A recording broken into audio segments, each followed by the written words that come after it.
मक्का मुकर्रमा का ज़माना था। लोग शिर्क, बुत परस्ती और गुमराही में डूबे हुए थे।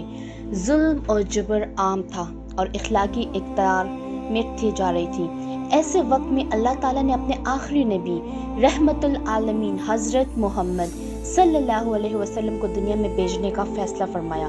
हज़रत अब्दुल्ला आप सल्लल्लाहु अलैहि वसल्लम के वालिद मोहतरम के निकाह के बाद जब हज़रत आमना रज़ी अल्लाह के बतन मुबारक में नबी पाक सल्लल्लाहु अलैहि वसल्लम की आमद की खुशखबरी हुई तो इससे पहले ही कुछ ख़ास निशानियाँ और मौजज़ात ज़ाहिर होना शुरू हो गए थे। पहला मौजज़ा था, हज़रत आमना रज़ी अल्लाह बयान फरमाती हैं कि जब मैंने रसूलुल्लाह सल्लल्लाहु अलैहि वसल्लम को अपने शक्ल में पाया तो मुझे ऐसे महसूस हुआ कि जैसे एक नूर मेरे अंदर दाखिल हुआ है। इस नूर की बरकत से मैं शाम के महलात और शाम की सरजमीन को देखने लगी। हालांकि मक्का और शाम के दरमियान मीलों का फासला था। दूसरा मौजज़ा, जब हज़ूर सल्लल्लाहु अलैहि वसल्लम माँ के पेट में थे तो मक्का मुकर्रमा के बड़े बड़े बुत जिन्हें कुरैश पूजते थे ज़मीन बोस हो गए।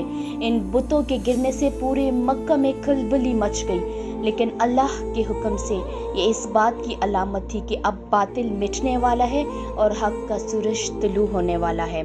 तीसरा मौजज़ा, ईरान का बादशाह नूशरवान एक अजीम महल में रहता था जिसे ईवान कसरा कहा जाता था।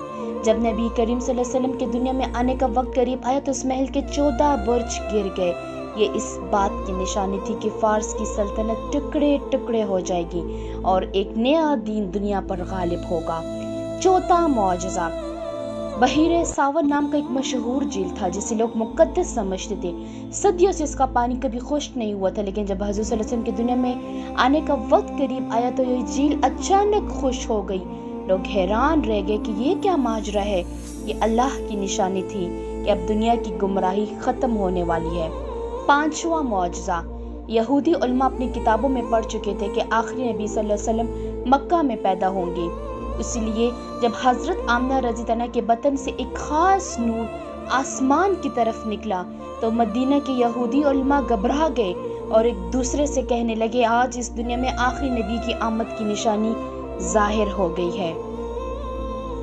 विलादत से पहले ये सब मौजज़ात इस बात का ऐलान थे कि अब दुनिया में वो हस्ती आने वाली है जो ज़ुल्मत को उजाले में बदलेगी, शिर्क को मिटाएगी, इंसानियत को इज्जत देगी और अल्लाह का दीन दुनिया में पहुंचाएगी। आखिरकार 12 रबीउल अव्वल को वो मुबारक लम्हा आया जब मक्का मुकर्रमा में सुबह के वक्त हज़रत बीबी आमना रज़ी अल्लाह के घर में रहमतुल आलमीन सल्लल्लाहु अलैहि वसल्लम की विलादत हुई। सारी कायनात खुशी से जगमगा उठी। फरिश्तों ने खुशखबरी सुनाई और मक्का की फ़िज़ा में अजीब सी नूरानियत छा गई।